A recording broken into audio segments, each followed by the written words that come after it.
Oke, Assalamualaikum warahmatullahi wabarakatuh. Balik lagi di Saiful Bicara.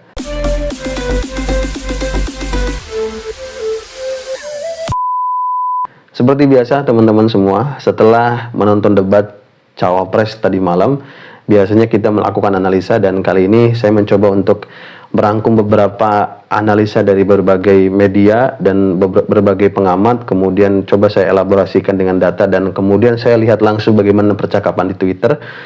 Dan salah satunya hasil dari Drone Emprit yang kemudian mengcapture bagaimana percakapan dan sentimen negatif maupun positif dan yang netral terhadap 3 kandidat cawapres yang tadi malam berdebat. Seperti biasa, sesuai prediksi, saya rasa 01 akan comeback gitu ya, karena merasa di debat cawapres yang pertama dia tidak perform gitu ya. Yang kemudian orang kemudian menyangka bahwa ini underdog nih. Ketika underdog itu kemudian dia tunjukkan di hari H ternyata optimal gitu, maka orang kemudian akan switch memilih bahwa oh ini luar biasa nih belajarnya gitu ya. Kemudian kita bisa lihat bagaimana sosok Gibran yang kemudian di debat pertama cukup berhasil menggait perhatian publik, tapi di debat tadi malam justru diruntuhkan dengan sikap yang tidak lantas elok untuk ditiru oleh teman-teman anak muda. Kemudian di 03 seperti biasa Pak Mahfud MD dengan segenap pengalaman yang bisa diceritakan untuk menyelesaikan permasalahannya, ya Pak Mahfud sangat luar biasa gitu. Sehingga tadi malam ketika kita lihat bagaimana hasil percakapan atau hasil tarikan data dari teman-teman Drone Emprit diperoleh, 3 kandidat ini memang memiliki sentimen positif tiga-tiganya, tapi yang paling tinggi mendapatkan sentimen negatif adalah seorang Gibran sebanyak 60% sentimen negatifnya. Kemudian Pak Mahfud 12% sentimen negatifnya dan Caimin 6% sentimen negatifnya. Tapi yang menarik sentimen positifnya. Sentimen positifnya justru dimiliki atau terdistribusi 80% di Caimin dan 79% di Pak Mahfud.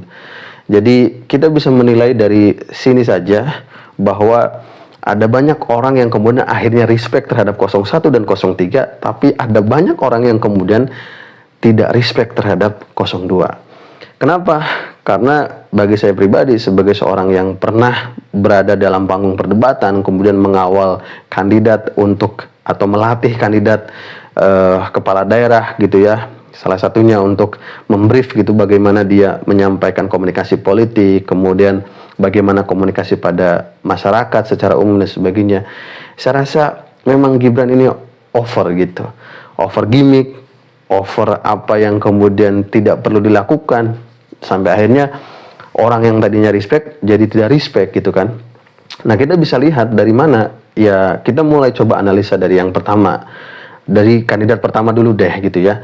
Kandidat pertama, Caimin, tadi yang saya katakan, orang tuh menyangka bahwa karena Caimin berada pada penilaian underdog gitu ya, dimana orang tuh menilai bahwa Caimin kayaknya nggak bisa nih gitu ya.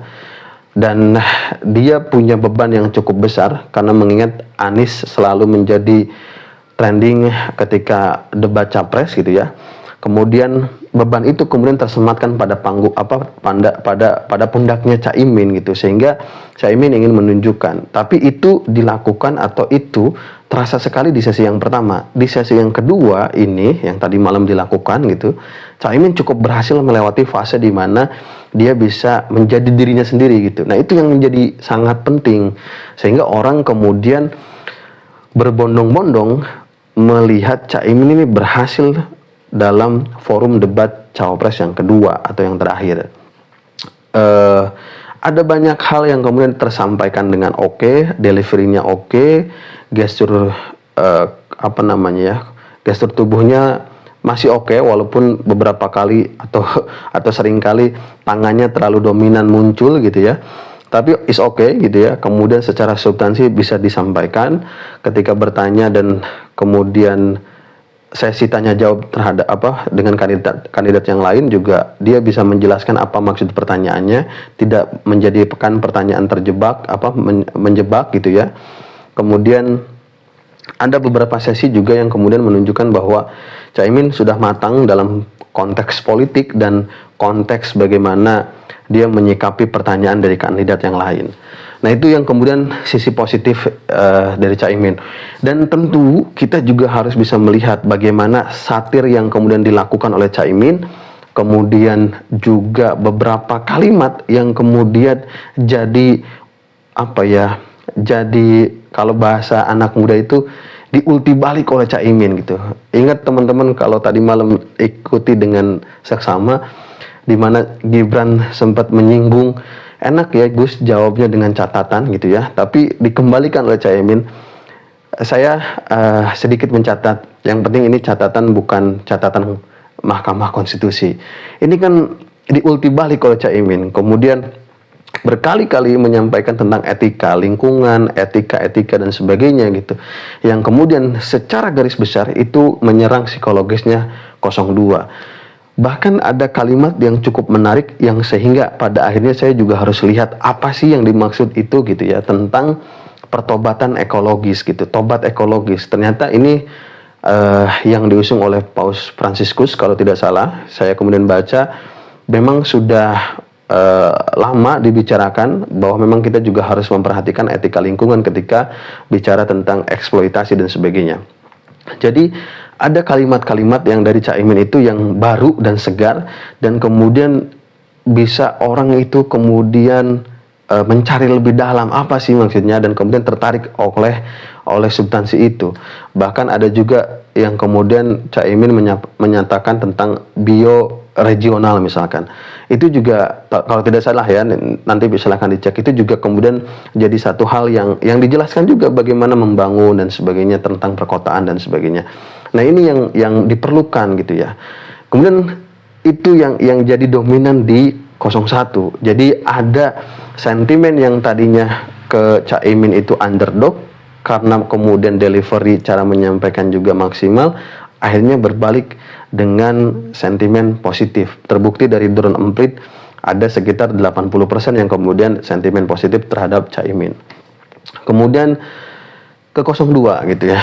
Nah, ini kalau teman-teman akhirnya merasa menjadi anak muda malu gitu ya, atau justru jadi bangga, mungkin teman-teman ada di bagian orang yang menilai dari beberapa perspektif gitu ya. Karena dengan kita seolah-olah diasosiasikan ya, anak muda itu diasosiasikan dengan keterwakilan seorang Gibran, saya pribadi gitu ya, saya pribadi merasa ini anak muda nggak kayak gini nih sebetulnya gitu ya. Dan apa ya, itu menunjukkan bahwa memang batasan usia dalam proses pencalonan itu jadi penting gitu. Kematangan dalam proses kepemimpinan, leadership itu jadi penting. Nggak kemudian segala sesuatu instan, nggak segala sesuatu itu bisa dilakukan dengan hal yang kemudian bisa di bypass gitu ya. Dan itulah yang kemudian ditunjukkan tadi malam gitu kan. Oke, saya masih respect di awal sampai pertengahan, tapi pertengahan sampai akhir saya sudah nggak respect lagi sama Gibran. Kenapa? Karena over gimmick yang dilakukannya itu, dan substansi pertanyaannya juga itu tidak berbeda jauh dengan strategi pertanyaan di sesi yang pertama kemarin gitu. Bagaimana bertanya tentang anti nikel aja, ya udah dijelaskin aja gitu ya, anti nikel tuh yang gimana maksudnya. Kemudian pertanyaan terkait dengan inflasi hijau misalkan, ya itu jelaskan aja. Apa yang kemudian susah sih gitu. Ini kan pertanyaannya hanya sebatas green fashion. Orang malah nyebutnya itu green fashion mungkin gitu ya, terus apa gitu, terus Gibran cuma menerjemahkan green inflation itu dengan inflasi hijau, padahal masih ada sisa 20 detik ketika bertanya pada Pak Mahfud MD. Kemudian ketika Pak Mahfud MD jawab, Gibran pakai gimmick mencari jawaban. Ini yang kemudian dikritik oleh berbagai pihak, berbagai tokoh gitu ya, bahwa nir etika, nir adab gitu. Dan ini menunjukkan memang kalau prosesnya sudah bermasalah, kita bisa prediksi sebetulnya. Jadi pada akhirnya ketika prosesnya bermasalah itu terkait dengan etik, pada akhirnya dalam menjalaninya juga akan bermasalah, akan menunjukkan aslinya itu seperti apa gitu. Dan akhirnya kan kita melihat bagaimana gimmick yang dilakukan Gibran itu pada akhirnya menjebak dia dalam ruang yang kemudian membuat, pasti ya, ini perlu diukur sebetulnya, membuat sentimen publik itu negatif pada Gibran. Pada akhirnya saya rasa sentimen negatif ini akan terakumulasi pada penurunan elektabilitasnya. Karena mau tidak mau elektabilitasnya Prabowo dan Gibran hari ini itu tuh ditopang juga oleh elektabilitasnya Pak Jokowi dan kemudian klaimnya PSI. Jadi kalau kemudian ini tidak lantas dievaluasi strateginya, jadi saya rasa akan apa ya, pada akhirnya berdampak serius terhadap elektoralnya Prabowo Gibran gitu. Dan teman-teman juga pasti paham lah bagaimana pergeseran pemilih itu bisa memilih pemilih rasional, terutama ya, pergeseran pemilih rasional itu bisa memilih kandidat yang lain karena beberapa aspek, salah satunya variabel bagaimana dia menyampaikan pada ruang publik substansi yang ada dalam pikirannya. Nah, itu yang perlu diperkirakan dan diperhitungkan.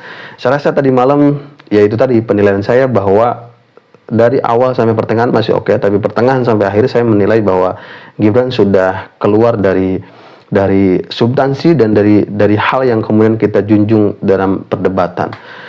Misalkan kalau ada orang yang mengkritik, kemarin kan Anies dan Ganjar juga menyerang Prabowo secara personal. Beda konteks. Kalau kemudian Anies dan Ganjar itu saya rasa gitu ya, serangannya adalah terhadap kinerja Prabowo sebagai Menhan. Tapi tadi malam seorang Gibran itu menyerangnya itu tuh seolah-olah menyerang pada aspek merendahkan kandidat yang lain gitu. Misalkan dengan keluar konteks ya, misalkan terkait dengan gelas plastik yang dipakai oleh kubu 01 misalkan. Terus enak ya Gus jawabannya dengan catatan gitu. Terus ke Pak Mahfud sedang mencari jawabannya, ternyata nggak ada dan sebagainya. Terus apalagi ya, ada beberapa lah yang kemudian itu jadi kelihatan kan aslinya gitu, bahwa akhirnya publik juga sadar. Dan beberapa teman-teman saya juga akhirnya, wah kalau kayak gini sih tadinya saya mau dukung 02, akhirnya bergeser, yang penting jangan 02 lah gitu ya. Akhirnya bergeser ke 01 dan 03. Nah, ini adalah fenomena social text yang kemudian seringkali itu tuh hadir karena dampak elektoral atau kotel efek dari apa yang disampaikan oleh si kandidat gitu. Nah, kemarin kan sempat saya bilang bahwa panggung perdebatan itu adalah center of view orang dari berbagai macam aspek, kemudian orang itu melihat gitu. Bahkan ada gimmick sekecil apapun, kemudian orang akan menilai itu gitu, apakah over atau enggak. Saya rasa Gibran over kali ini, dan itu menunjukkan Gibran tidak berhasil dalam debat kali ini. Dan mau gimana pun, mungkin hari ini ya per hari ini saya melihat timeline Twitter gitu ya, itu mulai dibanjiri oleh pendukung 02 yang kemudian berlari pada argumentasi bahwa itu adalah saw, dan kemudian Gibran juga masih respect, masih hormat, bahkan di sesi akhir merunduk dan bersalaman. Dalam konteks ini tuh bagi saya ad hominem gitu ya, ad hominem dan keluar dari paradigma. Harusnya tuh kalau ad hominem itu adalah satu situasi di mana seseorang itu menyerang personal karakter dan tidak sesuai dengan substansi dan argumen gitu. Itu Gibran tuh dilakukan tadi malam. Kemudian keluar dari paradigma. Harusnya tuh bicara tentang konseptual. Kalau kemudian niat awalnya dari awal ya, dia berniat untuk tidak merendahkan lawan bicara, tidak mungkin cara-cara yang kemudian merendahkan itu hadir gitu. Jadi dari proses awal kita sadar bahwa ini tuh kan melanggar etik ya keputusannya gitu ya. Ya kita udah sadar lah, orang sekelas keputusan peraturan perundang-undangan aja bisa dikangkangin, apalagi dalam proses debat. Kan tadi malam juga ditegur tentang dia keluar dari podium. Dan teman-teman kalau mengikuti, beberapa kali moderator tuh mengingatkan bahwa jangan keluar dari podium dan sebagainya. Nah, Gibran kan melanggar. Nah, ini yang perlu diperdalam oleh teman-teman semua gitu ya. Alasan memilihnya itu karena apa? Nah, itu yang perlu digali lebih dalam gitu. Kalau saya pribadi, saya merasa bahwa 01, 02, 03 oke, hari ini dia berkonstelasi politik, tapi kita harus dengan matang dan sungguh-sungguh bisa menilai siapa yang layak untuk kita pilih gitu. Nah, 02 tadi malam menunjukkan aslinya itu seperti apa. Bahkan Prabowo kemarin misalkan debatnya beberapa hari lalu, tapi bapernya masih berapa hari ke depan, berapa hari kemudian, kan itu jadi tidak elok gitu. Kemudian kita beralih ke 03. 03 seperti biasa, Pak Mahfud juga menunjukkan kematangan yang sangat luar biasa, dan itu yang kemudian dicari oleh teman-teman anak muda. Bagaimana sosok yang punya integritas, yang punya pengalaman banyak, bisa bercerita tentang aspek-aspek yang bisa diselesaikan dari pengalaman itu tentang masalah-masalah yang dihadapi.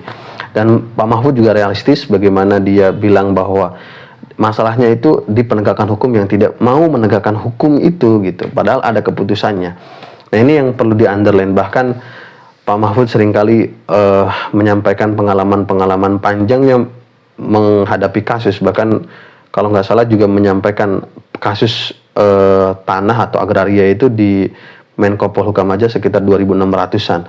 Dari 10.000 laporan. Jadi ini yang diperlukan gitu. Dan saya rasa 01 dan 03 ini berhasil melewati fase debat cawapres yang oke secara substansi. Saya jujur ya gitu ya teman-teman semua. Jadi silahkan punya pandangan yang berbeda dengan saya, dan substansi serta subjektivitas teman-teman semua silahkan kelola masing-masing. Tapi saya pribadi berkaca dari debat cawapres yang tadi malam dilakukan, 01 oke, bisa comeback, 03 juga oke, dia bisa mempertahankan apa yang menjadi keunggulan dalam konteks hukum dan konteks pengalaman selama di kepemimpinan kepemerintahan gitu ya. Tapi 02 itu sudah keluar, dan keluar konteks lah, dan terlalu berlebihan. Jadi sehingga saya sebagai anak muda gitu ya, saya merasa malu gitu ya kalau kemudian diasosiasikan sebagai seorang yang bisa diwakilkan oleh seorang Gibran. Saya menolak diri untuk untuk diasosiasikan, diwakilkan oleh seorang Gibran. Saya menolak diri, karena saya rasa ya panggung perdebatan kita tidak sesederhana menghafal apa yang ada dalam internet, apa yang ada dalam pikiran pemenang atau tim pemenangan gitu ya, atau feedingnya seorang tim pemenangan yang lain gitu ya. Tapi perdebatan itu ya harus paradigma konseptual gitu ya. Dan kita itu sedang bicara tentang Indonesia. Kita itu sedang berbicara tentang 270 sekian juta masyarakat Indonesia yang kemudian akan terpengaruh oleh kebijakan para pemimpinnya, terutama oleh capres dan cawapresnya. Jadi bisa bayangkan kalau hari ini kita bisa merasakan gitu ya, bahwa banyak masalah yang dihadapi oleh masyarakat kita, harusnya kita juga bisa merasakan siapa yang layak untuk bisa menyelesaikan masalah-masalah ini. Dan saya rasa ya 14 Februari itu bukan hanya angka di tanggal teman-teman semua, tapi itu adalah sejarah baru yang perlu kita perhatikan betul. Apakah kemudian masalah bangsa ini bisa diselesaikan satu persatu ke depan oleh pemimpin yang baru, atau kemudian akan bertambah banyak dengan masalah-masalah yang sedari awal punya rekam jejak masalah. Jadi intinya teman-teman semua, yuk sama-sama berpikir ulang tentang alasan memilih kandidat capres cawapres 2024. Terima kasih banyak. Assalamualaikum warahmatullahi wabarakatuh.